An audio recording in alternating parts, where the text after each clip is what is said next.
이 요한복음 3장의 니고데모는 뒤에 4장의 사마리아 여인과 이 대조, 비교를 이루고 있습니다. 사마리아 여인은 정말 가장 비천한 신분으로 태어난 그러한 여자라면 이 니고데모는 유대인 중에 최고의 지위를 누린 남자입니다. 또 예수님을 만난 시간도 사마리아 여인은 대낮 정오인데 비해서 니고데모는 밤중에 주님을 만납니다. 자, 이것을 통해서 예수님을 만나는 데는 남녀노소가 없다.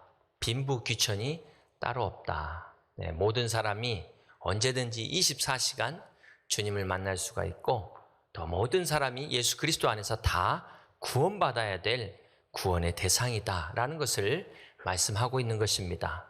오늘 우리가 이 니고데모가 어떤 사람인지를 우리가 잠깐 한번 같이 살펴보면서 은혜를 나누고자 합니다. 우리 요한복음 3장 1절을 같이 한번 보시겠습니다. 그런데 바리새인 중에 니고데모라 하는 사람이 있으니 유대인의 지도자라. 그래서 성경에 바리새인은 부정적으로 나오기 때문에 우리는 이제 아시죠? 위선적인 사람의 대명사. 그래서 바리새인이라는 말을 들으면 싫어합니다. 그러나 이 당시 이스라엘 사회에 있어서의 바리새인은 정말 존경받는 지도층이었습니다. 이 니고데모가 바로 바리새인이었다라고 이야기하고 있고요. 10절 말씀을 다시 한번 보면 예수께서 그에게 대답하여 이르시되 함께 있습니다. 너는 이스라엘의 선생으로서 이러한 것들을 알지 못하냐. 니고데모는 율법을 가르치는 최고의 지성인이었습니다. 게다가 사내들인 공회 의원이었습니다. 유대 사회에서 사내들인 공회 의원이다. 이것은 한마디로 막강한 권력을 가지고 있는 사람이다 라는 것을 알 수 있습니다. 이 사내들인 공회에 들어가려면요 유대 지도자 중에 70명을 뽑습니다. 대부분은 사두개파로 구성이 되어 있는데 거기에 바리새인인 니고데모가 들어가 있습니다. 그것은 무엇을 말할까요? 이 니고데모는 바리새인 중에서도 영향력이 있는 그런 바리새인이었다라는 것을 우리가 알 수가 있습니다. 또한 요한복음 19장 39절과 40절을 함께 교독합니다. 일찍이 예수께 밤에 찾아왔던 니고데모도 모량과 침량 섞은 것을 100리트라쯤 가지고 온지라.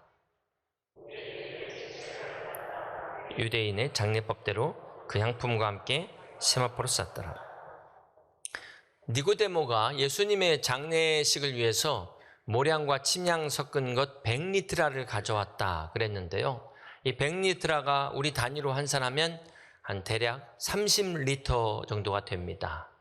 이 양은 왕이나 정말 대단한 귀족이 죽었을 때 그 시신을 이렇게 장례를 했던 아주 고가의 값비싼 향유입니다.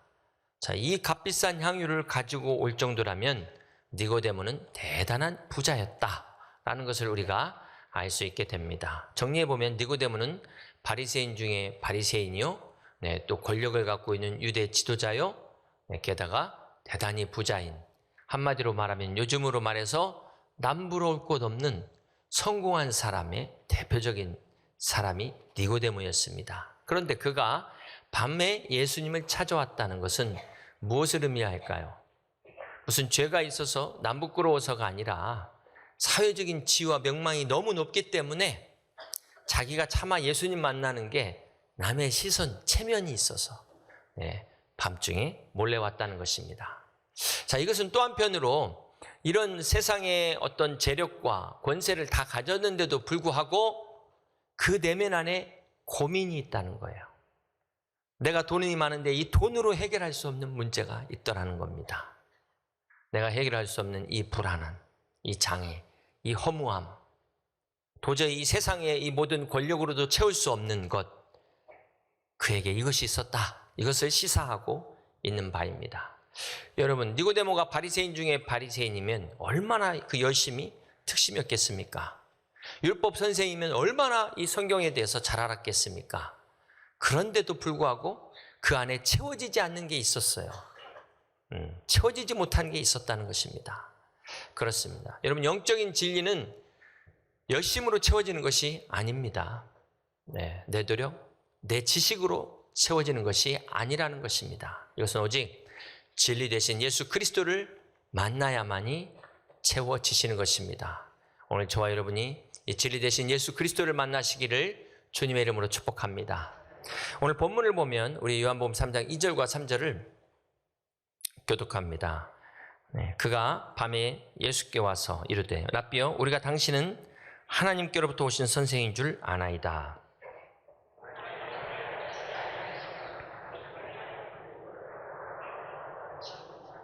자, 이 말에서 니고데모가 예수님을 만난 첫 그 대화에서 하나님이 함께 하시지 않으면 이 표적을 행할 수 없는 걸 내가 안다. 그래서 지금 기적을 이야기하고 있습니다. 자, 그런데 예수님은 뭐라고 말씀하십니까? 3절에 예수께서 대답하여 이르시되 진실로 진실로 내게 이르노니 함께 있습니다. 사람이 거듭나지 아니하면 하나님 나라를 볼 수 없느니라. 자, 기적을 이야기하고 있는 니고데모에게 예수님이 거듭남을 이야기합니다. 이거 좀 언뜻 보기에 좀 동문서답 같죠? 자, 니고데모가 생각하는 기적은 철저하게 육적인 기적이에요. 육신적인 기적, 세상적인 기적, 눈에 보이는 기적, 이런 걸 말합니다. 그런데 주님이 말씀하신 이 거듭남도 사실은 기적이죠. 이것은 영적인 기적입니다. 그러니까 지금 둘이 같은 기적을 말하는데 근본적으로 다른 육적인 기적과 영적인 기적을 이야기하고 있다는 것입니다. 자, 이 대화를 보면 지난주 나다나엘과 좀 비슷하지 않습니까? 전개가? 이 밤중에 찾아온 니고데모에게 주님이 하신 첫 말씀이 사람이 거듭나지 아니하면 하나님 나라를 볼 수 없다. 이게 웬 뜬금없는 이야기일까요? 여러분, 주님과 대화의 공통점을 지난주에도 보셨지만 또 요한복음 4장의 사마리아 여인과의 대화를 통해서도 우리가 느끼지만 질문도 안 했는데 답을 먼저 말씀하세요. 그러니까 옆에서 듣는 사람은 이게 뭔 소린가 하지만 당사자는 오 주여 이렇게 되는 거예요. 내가 지금 이거 물어보려고 했는데 답을 먼저 말씀하시는 거예요. 지금 주님의 대답에서 니고데모의 궁금증, 그 질문을 우리가 간파할 수 있습니다. 니고데모는 하나님 나라에 대한 그 궁금증을 가지고 왔어요. 바리새인이라고 해서 뭐 다 책망받은 게 아니었으니까 니고데모 같은 사람도 있었는데 그는 정말 하나님 나라에 관심을 가진 사람이었어요. 어떻게 해야 이 하나님의 말씀을 잘 깨닫고 가르칠 수 있을까? 그러나 정작 자기가 답을 못 찾은 사람이에요. 자기가 가르치면서도 사실은 자기도 못 깨닫고 있는, 여러분 이런 경우 여러분 경험해 보신 적 있으십니까? 그런데 예수님의 표적을 보니까 정말 저분은 뭔가 알 것 같아. 저분은 하나님 나라를 정말 아는 분 같아. 그래서 남들 이목 때문에 어쩔 수 없이 이렇게 밤중에 몰래 찾아오게 된 것입니다. 이 니고데모를 주님이 보자마자 하신 말씀이 사람이 거듭나지 아니하면 하나님 나라를 볼 수 없느니라. 그러니까 지금 시간도 없는데 단도직입적으로 거두절미하고 본론으로 들어가서 딱 이렇게 핵심을 말씀하신 겁니다. 그러면서 5절에 또 뭐라고 말씀하십니까? 예수께서 대답하시되, 자 함께 있습니다. 진실로 진실로 내게 이르노니 사람이 물과 성령으로 나지 않으면 하나님 나라에 들어갈 수 없느니라. 여러분 주님이 중요한 거 말씀하실 때 아멘 아멘 진실로 진실로 강조하시는데 물과 성령으로 나지 않으면 하나님 나라에 갈 수 없다. 그러시면서 7절에 또 뭐라고 말씀하십니까? 같이 읽습니다. 내가 내게 거듭나야 하겠다는 말을 놀랍게 여기지 말라. 이 거듭남이 얼마나 중요했던지 3번이나 강조하십니다. 진실로 진실로 하셨는데 또 3번을 강조하세요. 그럼에도 이 니고데모는 거듭남을 이해하지 못합니다. 그래서 4절에 보면은 뭐라고 질문합니까? 니고데모가 사람이 늙으면 어떻게 날 수 있사옵나이까? 2번째 모태에 들어갔다가 날 수 있사옵나이까? 이게 지금 니고데모의 질문이에요. 여러분 어디 가서 이 질문 잘 하셔야 됩니다. 왜냐하면 그 질문하는 거 보면 그 사람의 수준이 딱 나와요. 그 사람이 어디까지 이해하고 있는지를 딱 나타납니다. 그럴 때는 그냥 가만히 계셔야 돼요. 질문하지 마시고. 지금 유대인의 지도자가 이런 질문을 한다는 게 너무 실망스럽지 않아요? 어떻게 이런 사람이 이 바리새인 중에 바리새인이고 율법을 가르쳤는지 모르겠어요. 그럼에도 불구하고 주님이 참 인내를 가지고 설명하십니다. 이 거듭남이 헬라어로 아노덴인데요. 위로부터 나는 것이다. 그래서 하나님으로부터 나는 게 거듭남이라는 것입니다. 사람이 물과 성령으로 태어나야 된다는 것은 여기서 물은 회개를 의미합니다. 어떤 때는 말씀을 의미하지만 여기서는 회개, 이 침례와 세례를 의미합니다. 또 성령은 하나님의 영으로 거듭나는 것이다. 그래서 거듭나는 것은 세상 방법이 아니라는 거예요. 거듭남은 오직 하나님의 방법인 것입니다. 세상에서는 볼 수 없는 하나님의 방법으로 새로워지는 것이 거듭남입니다. 여러분, 예를 들어서 이렇게 병들었다가 우리가 치유받는 것, 이거는 거듭난 게 아니에요. 이거는 완전히 죽었다가 다시 살아나는 것, 이게 거듭남, 본질적 변화가 거듭남인 것입니다. 단지 어떤 문제가 좀 개선된 것, 업그레이드되고 성능이 향상된 것, 이건 거듭났다고 말하지 않습니다. 완전히 새로워지는 것. 근데 완전히 새로워지면 또 내가 아니잖아요. 그런데 나이면서도 완전히 새로워질 수 있는 것, 그러니까 이건 세상에서는 없는 방법입니다. 오늘 본문의 이 니고데모는 예수님이 행하신 표적을 보고 예수님께 나옵니다. 여러분은 그래도 여러분도 표적을 보고 나오셨는지 모르겠지만, 그러나 주님은 이 니고데모에게 뭐라고 말씀하세요? 거듭나야 된다. 성령으로 거듭나야 된다. 전곡을 찌르면서 핵심을 말씀하셨어요. 정말 니고데모에게 필요한 것은 이 표적, 기적이 아니라는 거예요. 그에게 필요한 것은 거듭남이었습니다. 중생의 은혜였어요. 회심이었습니다. 사랑하는 성도 여러분, 오늘 어떤 간절한 소망을 가지고 오셨습니까? 여러분에게 어떤 기적이 필요하십니까? 어떤 기도응답이 필요하십니까? 그것보다도 주님은 거듭나야 되느니라. 물과 성령으로 거듭나야 되느니라. 오늘 주님이 여러분에게 말씀하시는 이 음성을 들으시길 주님의 이름으로 축복합니다. 예수님을 만난 니고데모가 바로 그 자리에서 변화됐을까요? 변화되지 않았을까요? 변화됐다. 변화되지 않았다. 네. 이 뭡니까? 그러면 나머지 분들은? 네. 자, 보면은 예수님을 만난 지난주 나다나엘은 그 자리에서 무화과나무 아래에서 내가 너를 봤다. 그러니까 오 주여 당신은 하나님의 아들이소이다. 그 자리에서 굴복합니다. 사마리아 여인은 오 주여 그 자리에서 물동이를 놓고 마을로 가가지고 예수님을 증거합니다. 내가 메시아를 만났다고. 그런데 오늘 니고데모는 아무 말이 없어요. 어쩌면 성경에 기록되지 않았지만 그냥 돌아갔는지 모르겠습니다. 여전히 예수님을 만났지만 자기의 의문점이 풀리지 않았어요. 거듭나야 된다는 이야기 3번 듣고 여전히 의구심을 가지고 돌아갔을 것입니다. 다시 바리새인으로서 형식적인 종교적인 삶을 살고 있었을 것입니다. 그러나 놀라운 것은 그 이후에 그의 삶이 변화됐다는 거예요. 우리가 그 증거를 한번 찾아볼까요? 네. 요한복음 7장에 보면 대제사장과 바리새인들이 사내들인 공회를 소집합니다. 그러면서 예수님을 잡아오라고 이 명령을 내려요. 자, 그런데 예수님을 잡으러 갔던 자들이 빈손으로 돌아오게 됩니다. 이 요한복음 7장의 내용을 보면은 그때 대제사장이 화를 내면서 왜 잡아오지 못했냐 소리를 치게 됩니다. 자, 아마 이 자리가 사내들인 공회니까 거기 지금 70명 이상의 또 그 외 바리새인들이 많은 숫자가 모였을 겁니다. 그 사람들의 온통 주제가 어떻게 하면 저 예수를 잡아 가둘 것인가. 예수님에 대한 살기가 가득했어요. 자, 그 상황에 아무도 예수님 편을 들지가 못하고 들 수 있는 상황이 안 되는 겁니다. 들고 싶어도 들 수 없는 그 분위기 있잖아요. 자, 이런 상황에 누가 감히 예수님 편을 들 수 있을까요? 그런데 한 사람이 나타납니다. 그게 누군지 우리 요한복음 7장 50절부터 51절을 함께 같이 교독합니다. 그 중에 한 사람 곧 전에 예수께 왔던 니고데모가 그들에게 말하되, 함께 있습니다.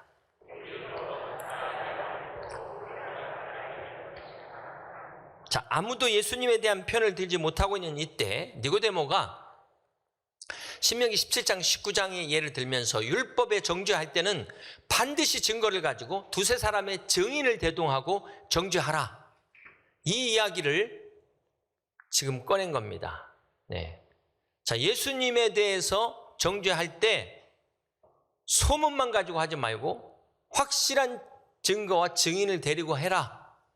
이건 당연히 율법에 있는 말이에요. 그런데 아무도 이 자리에서 이 말을 할 사람이 없었다는 거야. 하는 사람이 없었다는 거. 그런데 누가 이 이야기를 합니까? 니고데모가. 왜 이 자리에서 이 말을 못했을까?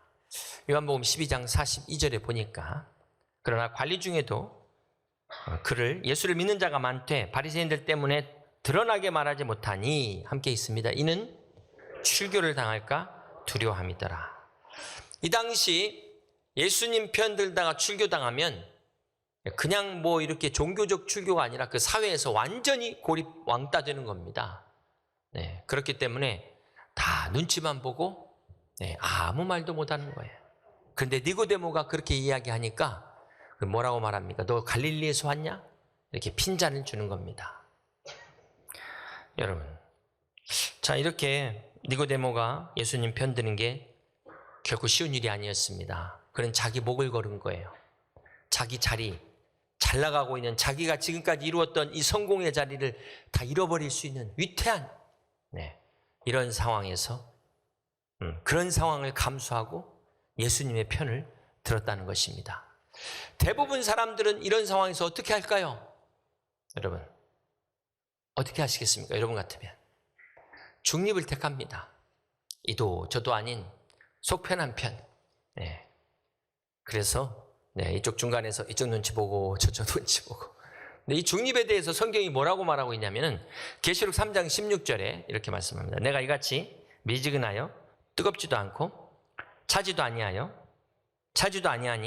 어떻게 한다고요? 내 입에서 너를 토하여 버리라. 여러분, 이 사탄이 유혹을 할 때는요, 이 미혹하고 유혹하잖아요. 사탄이 너 내 편에 서라 이렇게 말하지 않습니다.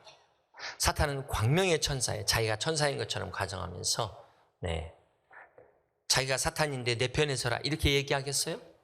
뭐 어떻게 이야기할까요? 중립에 서라.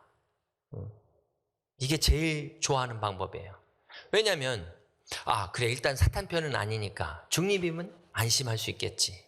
그런데 여러분 한 번만 좀 생각해 보세요. 자, 하나님의 편이 아니면 어떤 편이 됩니까? 세상 편이 돼요. 이 세상 편은 누구의 편이 됩니까? 성경을 보니까 신앙에 중립이 없더라고요. 천국과 지옥 사이에 중간만이라도 있으면 참 지옥 안 가고 천국 못 가면 중간이라도 가면 좋을 텐데 안타깝게도 중간이 없어요. 회색지대가 없어요. 다시 말해서 하나님 편 아니면 세상 편인데 세상 편은 하나님 편이 아니라는 것입니다. 그러니까 결국은 중립은 하나님 편이 아닌 거예요. 사랑하는 성도 여러분, 우리가 믿음을 지키다 보면, 믿음 생활을 하다 보면 반드시 이런 어려운 상황이 와요. 믿음 때문에 우리가 고난을 받을 수 있고 손해를 볼 때가 있습니다. 항상 축복받을 때만 있지 않아요.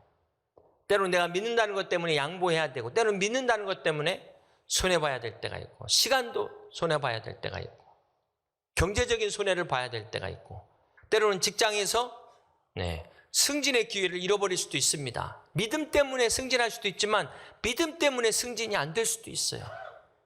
때로는 내가 이 믿음 때문에 좋은 관계가 깨질 수도 있어요. 저 사람과의 관계가 깨질 수도 있어요. 그럼에도 불구하고 믿음을 포기할 수 없는 것은 거듭났기 때문에 그렇습니다. 사랑하는 성도 여러분, 거듭난 성도는 절대 이것을 두려워하지 않아요. 왜냐하면 예수님이 나를 위해서 생명을 주신 것을 깨달았기 때문에, 하나님이 나를 위해 독생자도 아낌없이 주신 것을 깨달았기 때문에 어떤 손해가 와도 나는 결코 예수님을 포기할 수 없는 것입니다. 이것이 바로 거듭난 사람들의 믿음입니다. 오늘 내가 눈앞에 있기 때문에 내 믿음을 그냥 포기하고 내 양심을 덮는다면 그것은 내 스스로가 거듭나지 않았다, 거듭나지 못했다는 것을 증명하는 것입니다. 그러나 거듭나서 내가 어떤 내 가정에, 내 기업에 어려움이 온다 할지라도 내가 믿음 때문에 받은 손해 감수한다면 하나님께서 더 큰 놀라운 축복으로 하나님께서 역사하실 것을 믿으시기를 바랍니다. 사랑하는 성도 여러분, 이것이 거듭난 성도의 진정한 변화예요. 변화의 모습이에요. 사랑하는 성도 여러분, 오늘 여러분에게 이런 변화된 모습이 있습니까? 만약 이 변화된 모습이 없다면 실망하지 마세요. 왜냐하면 니고데모도 예수님을 밤중에 찾아왔지만 그러나 그 자리에서는 변화되지 않았어요. 그가 그 자리에서는 변화된 모습을 보이지 않았어요. 그러니까 성경이 없겠죠. 그런데 니고데모가 이렇게 훗날 변화됩니다. 여러분, 예수님이 십자가에서 돌아가신 후에 누가 예수님의 시체를 거두었을까요? 누가 장례를 치릅니까? 우리 요한복음 19장 38절 39절 교독합니다. 아리마대 사람 요셉은 예수의 제자이나 유대인이 두려워 그것을 숨기더니 2일 후에 빌라도에게